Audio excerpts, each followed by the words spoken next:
ఆయన ఆదాముతో, నీవు నీ భార్య మాట విని తినవద్దని నేను నీకు ఆజ్ఞాపించిన వృక్ష ఫలములు తింటివి కనుక నీ నిమిత్తము నేల శపించబడి ఉన్నది. ప్రయాసముతోనే నీవు బ్రతుకు దినములన్నీ దాని పంట తిందువు. అది ముళ్ళ తుప్పలను గచ్చ పొదలను నీకు మొలిపించును.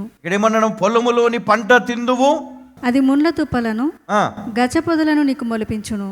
పొలములోని పంట తిందువు, నీవు నేలకు తిరిగి చేరు వరకు నీ ముఖపు చెమట కార్చి ఆహారము తిందువు. ఏమంటారు? నీ ముఖపు చెమట కార్చి ఆహారము తిందువు. ఏలయనగా చూడండి, ఇక్కడ పొలములోని పంట తిందువు కదా, నీ ముఖపు చెమట కార్చి మరి ఆహారము తిందువు అన్న మాట ఇక్కడ. ఎందుకంటే మరి తినకూడదని చెప్పినటువంటి పండు తిన్న తర్వాత అంతకుముందంత ఎట్లా ఉందంట? ఎక్కడ చూసినా సమృద్ధి, ఎక్కడ చూసినా సంతోషమే, ఎక్కడ చూసినా ఆహారమే. కానీ ఎప్పుడైతే మానవుడు తప్పు చేశాడో, అంటే తండ్రి ఆజ్ఞను మరిచిపోయాడో, మరక్కడ ఆయన శాపము ఇక్కడ కనబడతా ఉంది. అంటే ఒక క్రమము, ఒక పద్ధతి, ఒక సిస్టమ్ అక్కడ దేవుడు ఏర్పాటు చేశాడు.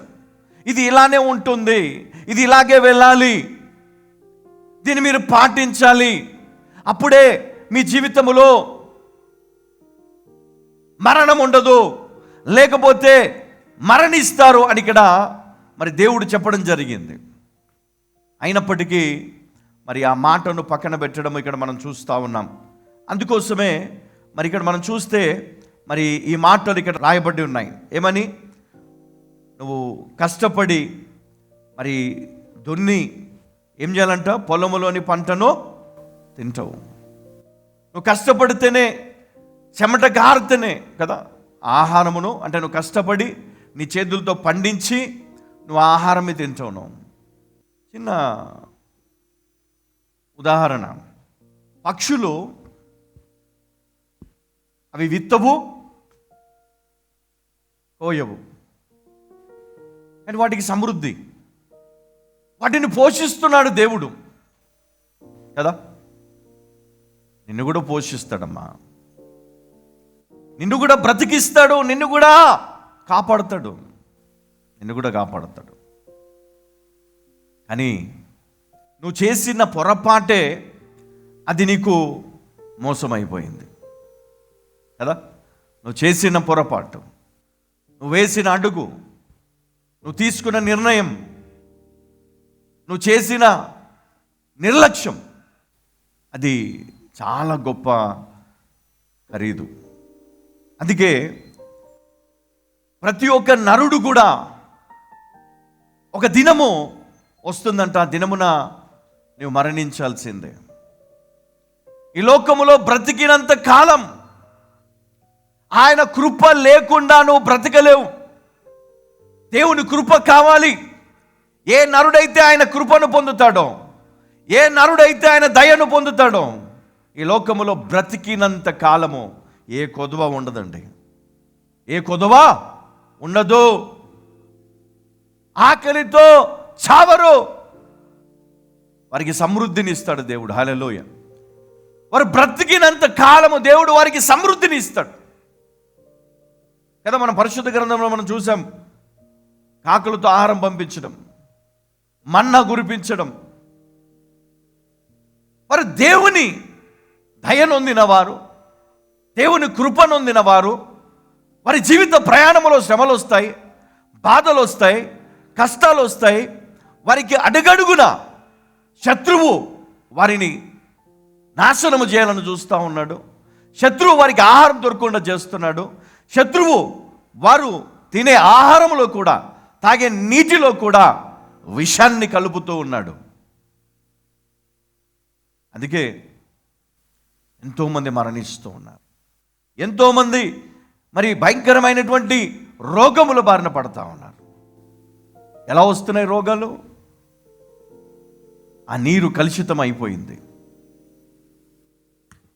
ఆ ధాన్యము కలుషితం అయిపోయింది, విషపూరితంగా మారింది. అందుకే వారి యొక్క జీవితంలో ఆ ఫలాన్ని వారు కోల్పోయారు, ఆ మహిమను కోల్పోయారు, ఆ దీవెన కోల్పోయారు. కోల్పోయినటువంటి దీవెన తిరిగి నువ్వు పొందాలి అంటే దేవుడు నీకు ఇచ్చిన దాంట్లో నీవు కృతజ్ఞత కలిగి అందులో నువ్వేం చేయాలా? దేవునికి మళ్ళీ ఒకసారి చదువుమా. 3వ అధ్యాయం, ఆదికాండం 3వ అధ్యాయం 19. నీవు నేలకు తిరిగి చేరు వరకు, ఎక్కడంట? చెమట నువ్వు నేలకు చేరు వరకు నీ ముఖపు చెమట కాచి ఆహారము తిందువు. ఏలయనగా నేల నుండి నీవు తీయబడితివి, నేల నుండి నీవు తీయబడితివి, నీవు మన్నే గనుక తిరిగి మన్నైపోదువని చెప్పాను. చాలండి. ఎక్కడి నుంచి తీయబడ్డారండి? మనం ఎక్కడి నుంచి వచ్చామంట? నేల నుండి. మళ్ళీ ఎక్కడికి పోతామంట? మన్నైపోతామంట. ఎందుకండి మరి మనకి స్వార్థం కదా? మట్టి నుండి వచ్చిన మనము మళ్ళీ మట్టి అయిపోతాం కదా, మన్నైపోతాం, మళ్ళీ మట్టిలో కలిసిపోతాం. ఇంతే కదా మన బ్రతుకు. ఏమైపోతుంది నీ అందము, నీ యవ్వన బలము, ఏమైపోయింది నీ గర్వము, నీ కోపము కదా, కుళ్ళు కుట్ర, ఇవన్నీ ఏమైపోతాయి? మట్టే. చెప్పడానికి చాలా ఈజీగా ఉంటుంది, వినడానికి కూడా మంచిగా అనిపిస్తుంది మనకు. కానీ మన బ్రతుకు అది ఆవిరి వంటిది. మన బ్రతుకు ఎందుకు పనికిరాని మట్టి. ఆ మట్టికి ఒక ఆకారమునిచ్చి ప్రాణం పోసి ఆయన వలె నువ్వు ఉండాలని దేవుడిని నిలబెడితే ఆయననే ప్రశ్నించే వ్యక్తిగా మారిపోయినటువంటి ప్రజలు ఈరోజు మనం చూస్తూ ఉన్నాం. దేవుడు ఎవరు? దేవుడు ఉంటే కనబడమను, దేవుడు ఉంటే మాట్లాడమను, దేవుడు ఉంటే ఇది ఇమ్మను, దేవుడు ఉంటే అది చేయమను. ఒకసారి నీ పుట్టుక గురించి ఆలోచించు. నువ్వు ఎట్లా వచ్చినావు? అసలు ఎలా బ్రతుకుతున్నావు? అసలు కరోనా ఎలా తప్పించుకున్నావు? నువ్వు ఎలా బ్రతికావు? గొప్ప యాక్సిడెంట్ జరిగి యాక్సిడెంట్లో కూడా నువ్వు బ్రతికిపోయావు కదా. ఎలా బ్రతుకుతున్నావు? ఎప్పుడో చనిపోవాల్సింది ఇంకా బ్రతుకున్నావు అంటే ఎవరి కోసం, ఎందుకోసం, కారణం ఏంటి? నువ్వు పుట్టావు, పెరిగావు, ఫలించాలి. మనం ఏమనుకుంటే ఫలించడం అంటే గర్వఫలం ఒకటే కాదు. దేవుని కోసం ఫలించు, దేవుని కోసం ఫలించు. కోత ఎంతో విస్తారంగా ఉంది కానీ కోయిటకు పనివారు కొదవుగా ఉన్నారని ఒక మాట. కోత ఎంతో విస్తారము కానీ కోయిటకు పనివారు కొదువుగా ఉన్నారంట. అంటే పంట చేతికి వచ్చింది కానీ ఆ పని చేయడానికి, ఆ పంటను కొయ్యడానికి పనివారు లేకుండా ఉన్నారు ఈరోజు. ఆ పనివారు ఉంటేనే మన విలువ తెలిసేది. లేకపోతే అక్కడే కదా, కొయ్యకపోతే అక్కడే ఉండిపోతాం మనం. మన విలువ ఏంటి? మనం బ్రతుకుతున్నామంటే దానికి ఒక విలువ కావాలి. ఒక క్రైస్తవుడు బ్రతుకుతున్నాడు, ఒక క్రైస్తవురాలు బ్రతుకుతూ, కుటుంబం ఉంది క్రైస్తవుడు, ఏంటి లాభం? ఒక చెట్టు ఫలించకపోతే దానిని నరికివేసి అగ్నిలో పారవేయమని చెప్పినటువంటి మాటలు మనం వినలేదా? ఉపమానం. అది దేవుని కోసం ఫలించాలి, దేవుని కోసం మనం ఫలించాలి. ఎప్పుడైతే మనం ఫలిస్తామో అదే దేవునికి కృతజ్ఞతార్పణ. మనం అర్పణగా అర్పింపబడి, యేసుక్రీస్తు మన కోసం, మనందరి కోసం ఆయన అర్పణగా అర్పింపబడ్డాడు. హల్లెలూయా.